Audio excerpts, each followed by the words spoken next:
एक बहुत ज़्यादा इम्पोर्टेंट चीज़ डिस्कस करता हूँ आप लोगों के साथ। अच्छा, most of the extra marital affairs लेकिन ये जो एक्सक्यूज देते हैं ना भाई, ये छीछा लेदर मत कराओ यार, आदमी के नाम पे कलंक मत बनो। नमस्ते दोस्तों, सोशल मीडिया को एक नया मसाला मिल गया है। एक सोशल मीडिया इन्फ्लुएंसर के तलाक की अफवाहें फैलनी शुरू हो गई हैं। फ्लाइंग बीस्ट नाम का एक यूट्यूब चैनल है, बहुत समय से चल रहा है और पहले उसके बहुत सारे वीडियोस आते थे, मिलियंस में व्यूज़ आते थे, फिर व्यूज़ घटने लगे और अब व्यूज़ उसके इतने घट गए थे कि बताया जा रहा है शायद उन व्यूज़ को बढ़ाने के लिए ही फ्लाइंग बीस्ट के गौरव तनेजा और उनकी पत्नी रितु राठी की तरफ से ये डिवोर्स की खबरें जो है प्लांट की जा रही हैं इधर उधर। सच्चाई क्या है वो किसी को नहीं पता, लेकिन मेरा इस मामले से कुछ खास लेना देना नहीं है। शादी जो है ये एकदम पर्सनल चॉइस है, किसको कब करनी है, किसको कब तलाक देना है, और ये पूरी तरह से पर्सनल फैसला होता है। और अगर अफवाहों की बात करें तो मीडिया और सोशल मीडिया चलता ही इसी के भरोसे है। अनादिकाल से ही, जब से पुराने दौर के सेलिब्रिटीज़ हुआ करते थे, देवानंद, राजेश खन्ना टाइप के, और उसके बाद अब जो सोशल मीडिया इन्फ्लुएंसर्स आ गए हैं, उससे मीडिया और सोशल मीडिया की खुराक वहीं से चलती है। उनके बारे में बेडरूम तक झांकने वाली चीज़ें, लेकिन वो तो उनके बारे में होती हैं जो लोग हो सकता है कि अपने को छिपाने की, ढकने की कोशिश करते रहे हों। यहाँ तो सारा खेल खुला हुआ था। मेरा जो फोकस है वो सिर्फ इस बात पर है कि इस पर फ्लाइंग बीस्ट वाले गौरव तनेजा ने कहा है कि वो अपना जो फैमिली मैटर है वो बड़ा पर्सनल मैटर है और उसको सोशल मीडिया पर रखना सही नहीं समझते हैं। ये थोड़ा थोड़ा वैसा ही है जैसे कि विजय माल्या कहते हैं कि चोरी करना बुरी बात है। जैसे ओसामा बिन लादेन कह देता कि भाई देखो, हिंसा में क्या रखा है, मार काट खून खच्चर में कुछ नहीं रखा है, बस भजन किए जाओ, भगवान का नाम लेते जाओ। या फिर भगवान मान कहते हैं कि दारू पीना बुरी बात है। अरे भाई साहब, जब आपकी सारी की सारी ज़िंदगी सोशल मीडिया पर उघाड़ के रखी हुई है, आप बच्चे के सूसू पॉटी करने से लेकर उसकी पैदाइश का, उसकी माँ के लेबर पेन तक का वीडियो आप अपने ब्लॉग्स में दिखा चुके हैं, तो पर्सनल बचा क्या? यूट्यूब की कम्युनिटी गाइडलाइंस हैं, इसके लिए वो रोक देता है, नहीं तो लोग पूरी तरह से न्यूड्स डालने लगे यूट्यूब पर और सुहागरात वगैरह तक पहुंच जाएं, क्योंकि शर्म और हया की बात नहीं है ये बात है कंफर्टेबल होने की। कौन अपने आप को कितना उघाड़ कर दिखाने में और लोगों को सेंसेशनलाइज करने में कितना ज़्यादा कंफर्टेबल है। बहुत सारे लोग हैं ऐसे जिनके पास दिमाग की पूंजी नहीं है, वो कुछ नया यहाँ से नहीं कर सकते हैं, तो वो इस तरह की हरकतें कर सकते हैं। लेकिन फिर भी अगर इंसान के पास दिखाने के लिए कुछ हो, उसके पास कोई आर्ट हो, तो वो दिखाएगा। लोग कितने सारे यूट्यूब पे ही एक्टिंग कर करके, मिमिक्री कर करके और छोटे छोटे स्निपेट्स बना के कितना ऊपर पहुंच गए हैं, और अब तो उनको फिल्मों में भी रोल मिलने लगे हैं। लेकिन जिसके पास ये नहीं है, उसके पास अपनी फैमिली लाइफ को एक्सपोज करने के अलावा, ज़रा सी उसमें सूसू पॉटी की चीज़ें दिखाने के अलावा कुछ नहीं है। बच्चे ने मैगी नहीं खाई, ये बड़ी चिंता का विषय आज देखिए आप मेरे इस व्लॉग में। और किसी को नई कार दिलाई, किसी को नई बाइक दिलाई, किसी के घर में नई खटिया आई, किसी को नई तकिया दिलाई, बच्चे को भी आईफोन मिल गया। ये सारी चीज़ें वो अपने डेली ब्लॉग्स में दिखाते रहते थे।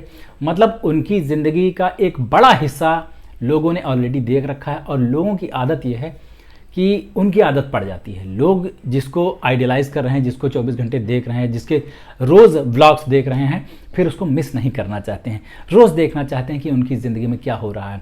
बिग बॉस भी इसी कॉन्सेप्ट से चल रहा है कि लोगों को दूसरे के घर में झांकने की आदत पड़ी हुई है अपने यहाँ। तो अगर कोई अपने घर में खुली एंट्री देता है ऐसे, तो फिर क्यों नहीं कोई देखेगा। उसके बाद जब चीज़ें हाथ से निकलने लगती हैं, तो फिर आप कहने लगते हो कि यार मैं तो अपनी पर्सनल लाइफ है, इसको डिस्कस नहीं करना चाहता पब्लिक में। अब बहुत देर हो चुकी है। देखिए, एथिक्स तो यही कहते हैं शास्त्रों में, और नीति संगत तो यही है कि इंसान जितना दिखाना चाहता है लोग उतना ही देखें, और जो चीज़ वो छिपा के रखना चाहता है, जैसे इस केस में गौरव तनेजा और रितु राठी सब कुछ दिखाना चाहते थे अपने फैमिली से रिलेटेड, तो वो लोगों ने देखा। लेकिन जो वो नहीं दिखाना चाहते हैं, ये तलाक वगैरह का, शादी वाला मसला, ये लोग ना देखें। एथिक्स के हिसाब से यही सही है, लेकिन लोगों को एथिक्स की पड़ी नहीं है।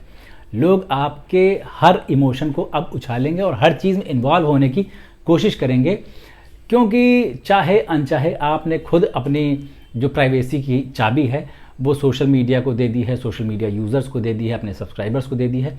तो आपके ज़िंदगी में उनका दखल बहुत ज़्यादा रहेगा, इस बात को तय करके रख लीजिए। बाकी जो डाइवोर्स है ये कोई बुरी चीज़ नहीं है। डाइवोर्स की र्यूमर्स बहुत बुरी चीज़ें हैं, जैसे कि ऐश्वर्या अभिषेक के डाइवोर्स की अफवाहें उड़ती रहती हैं। बिग बॉस में भी ऐसा ही एक सोशल मीडिया इन्फ्लुएंसर कपल आया था जिसमें 3 लोग हैं, 2 पत्नियां हैं, 1 पति है।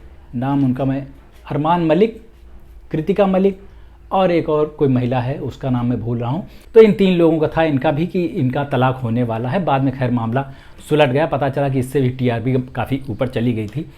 तो सारा खेल ये लगता है कि टीआरपी का होता है। तो अफवाहें जो हैं वो तो गलत हैं, बाकी डाइवोर्स गलत नहीं है। किसको कितने समय तक शादी चलानी है, किसको अलग हो जाना है, वो उनका पर्सनल मैटर होता है। कई बार ऐसा होता है कि जिम्मेदारी लेनी होती है बच्चे की। बच्चे को क्या चाहिए कि उसको अपने दोनों पेरेंट्स का प्यार मिलना बहुत ज़रूरी होता है, तभी उनका जो क्या बोलते हैं दिमाग का सही तरीके से विकास हो पाता है और उनके जीवन कोई ट्रॉमा नहीं रह जाता, वो सामान्य बच्चों की तरह बढ़ते हैं। लेकिन अगर सिंगल पेरेंट से बच्चा परवरिश पा रहा है तो वो थोड़ा अलग किस्म से पलेगा बढ़ेगा, वो उसकी ज़िंदगी का स्ट्रगल थोड़ा अलग रहेगा। तो इसलिए लोग अपने बच्चों के लिए शादी को 20-20 साल तक ढोते जाते हैं ना चाहते हुए भी। फिर भी डाइवोर्स कोई बुरी चीज़ नहीं है, बुरी चीज़ है शादी। अगर शादी नहीं करें तो डाइवोर्स करने की नौबत ही नहीं आएगी। जितने भी महान लोग हुए, फिलासफर्स हुए ना, वो शादी को बहुत अच्छी नज़र से नहीं देखते हैं।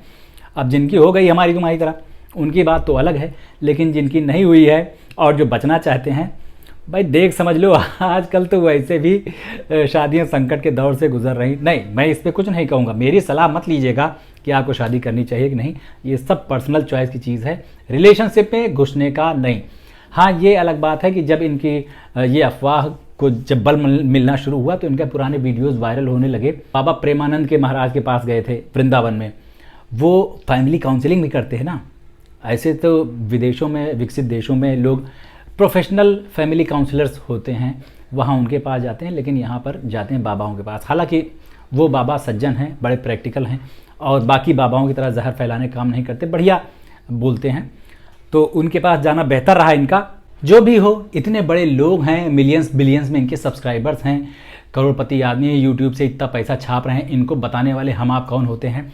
दूसरी बात, भारत की सबसे प्रतिष्ठित IIT की डिग्री है बंदे के पास, वो अलग बात है कि उसके बावजूद वो घर में हवन कराता है, बताता है कि इसके धुएं से ऑक्सीजन निकलती है।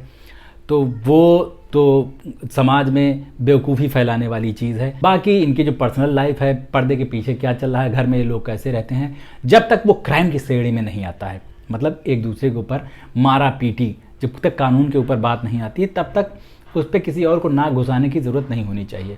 और उसके बाद फिर गौरव तनेजा को भी इस चीज़ की उम्मीद नहीं होनी चाहिए कि इतना सब कुछ उघाड़ के रख देने के बाद लोग उनकी प्राइवेसी की परवाह करेंगे। वो भाई साहब हर जगह घुसने को तैयार हैं। जब बहुत ज़्यादा प्राइवेट रहते थे लोग, तब तो कोई परवाह करता नहीं था, जब सोशल मीडिया का दौर नहीं था। अब तो बहुत ज़्यादा फैल चुका है, लोगों के घरों में घुस चुका है। आप लोग खुद ही 24 घंटा ऑनलाइन रहना चाहते हैं, तो फिर कैसे उम्मीद करते हैं कि आपके घर में कोई घुसेगा नहीं। और अगर ये सारा स्टंट सिर्फ अपनी फॉलोइंग को फिर से ज़िंदा करने के लिए, अपने व्यूज़ को फिर से ऊपर ले जाने के लिए है, तब तो बहुत सही है। भावनाओं के साथ जो खेल रहे हो ना पब्लिक है ही इसी लायक। मैं तो कहूँगा आपने बिल्कुल सही अपना बिजनेस मॉडल अपनाया है, फिर आपसे मुझे कोई शिकायत नहीं है। लेकिन एक शिकायत ज़रूर है गौरव तनेजा से। वो एक वीडियो में बता रहे थे कि जब पत्नी को बच्चा हो जाता है तो उसका सारा समय बच्चे के पास ही चला जाता है और पति को उसका ज़रा सा भी समय नहीं मिलता, वो निगलेक्टेड फील करता है, इग्नोर्ड फील करता है। तो बेचारा क्या करे, इसी चक्कर में एक्स्ट्रा मैरिटल अफेयर होते हैं और आदमी इधर उधर मुंह मारता है। Husband especially they feel a lot neglected during first 2 to 3 months क्योंकि माँ का सारा टाइम बच्चे के लिए होता है। आपके लिए टाइम है ही नहीं बीवी के पास। Most of the extramarital affairs, like 80 to 82% of extramarital affairs happens when you just have a baby. अरे भाई, बहुत बड़ी बेवकूफ़ी बात है ये तो, मतलब इंसानियत के नाम पे कलंक वाली बात है। तुम्हारी पत्नी है, तुमको उसकी ज़रूरत है, तुमको उसकी जिम्मेदारी और बच्चे की जिम्मेदारी साझे में उठाने की ज़रूरत है, तो तुम बेटा बहाने ढूंढोगे। उस टाइम उसका साथ देना ज़रूरी है गधेड़े चंद, उसके टाइम पर इधर उधर मुंह मारना ज़रूरी नहीं है। ये एक्सक्यूज़ तो बहुत ही वाहियात किस्म का है। बाकी इंसान जो है वो पॉलीगैमस जीव है, उसका दूसरों की तरफ आकर्षण भी होगा, बाकी चीज़ें भी होंगी, उससे इनकार नहीं है। लेकिन ये जो एक्सक्यूज़ देते हैं ना भाई, ये छीछा लेदर मत कराओ यार, आदमी के नाम पे कलंक मत बनो। आप लोगों को क्या कहना है इस वीडियो पर, बताना ज़रूर नीचे कमेंट करके, और मेरे इस चैनल को सब्सक्राइब कर लीजिए। अभी चलते हैं, लौट के मिलते हैं, नमस्ते।